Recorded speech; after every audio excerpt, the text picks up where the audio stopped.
টানা বর্ষণের জেরে ভেঙে পড়ল ধূপগুড়ি মহকুমার গধেয়ারকুটি গ্রাম পঞ্চায়েতের চচ্চড়াবাড়ি এলাকার একটি অস্থায়ী বাঁশের সাঁকো। এর ফলে বর্ষার শুরুতেই চরম দুর্ভোগের মুখে পড়েছেন এলাকার হাজার হাজার মানুষ।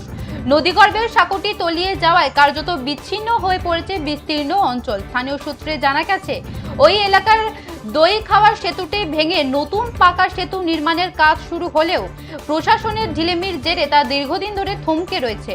বাধ্য হয়ে যাতায়াত সচল রাখতে গ্রামবাসীরা নিজেরাই চাঁদা তুলে এই অস্থায়ী বাঁশের সাঁকোটি তৈরি করেছিলেন, কিন্তু সাম্প্রতিক বৃষ্টিতে জলস্তর বাড়ায় সেটিও ভেসে যায়। এর ফলে স্কুল কলেজের পড়ুয়া থেকে শুরু করে মুমূর্ষু রোগী ও গর্ভবতী মহিলারা চূড়ান্ত সংকটে পড়েছে। প্রশাসনের এই উদাসীনতার বিরুদ্ধে তীব্র ক্ষোভ উগরে দিয়ে অবিলম্বে বিকল্প যাতায়াত ও পাকা সেতুর কাজ শেষ করার দাবি জানিয়েছেন ক্ষুব্ধ এলাকাবাসী। দাবি না মানা হলে আগামী দিনে মহকুমা শাসক বা পঞ্চায়েত দপ্তরের সামনে বৃহত্তর আন্দোলনে নামার হুঁশিয়ারি দেওয়া হয়।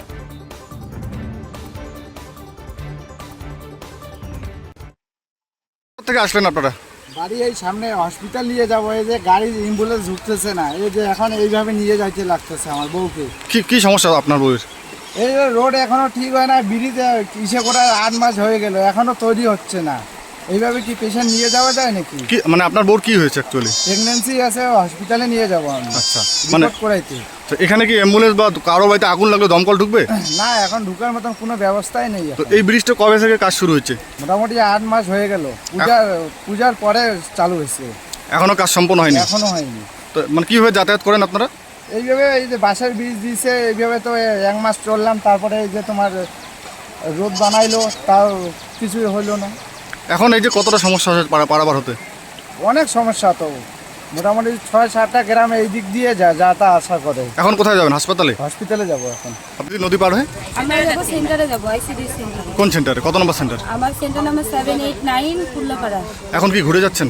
হ্যাঁ, এখন ঘুরে যাচ্ছি, যেহেতু যাতায়াতের অবস্থা খুবই খারাপ, টোটো পার হবে না, এই রাস্তা দিয়ে জল জমে গেছে, সাইকেলও যাতায়াত করতে পারবো না। মানে আগে কি করে যেতেন? আগে এইদিকে রাস্তা যখন ফুলটা ছিল বাসের, তখন বাসের উপর দিয়ে যেতাম। এখন কি অবস্থা পুলের? এখন অবস্থা তো খুবই খারাপ, যেতে পারছেন না? যেতে পারছি না। এখন কোন দিকে যাবেন তাহলে?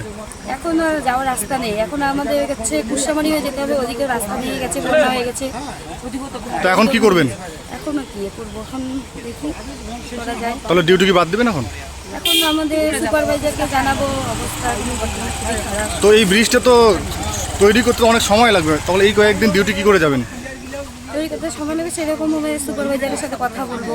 এখন আকাশের অবস্থা তো খুবই খারাপ বর্তমানে। কতজন ঘুরে যাচ্ছেন? এই যে আমরা 3 জন আছি।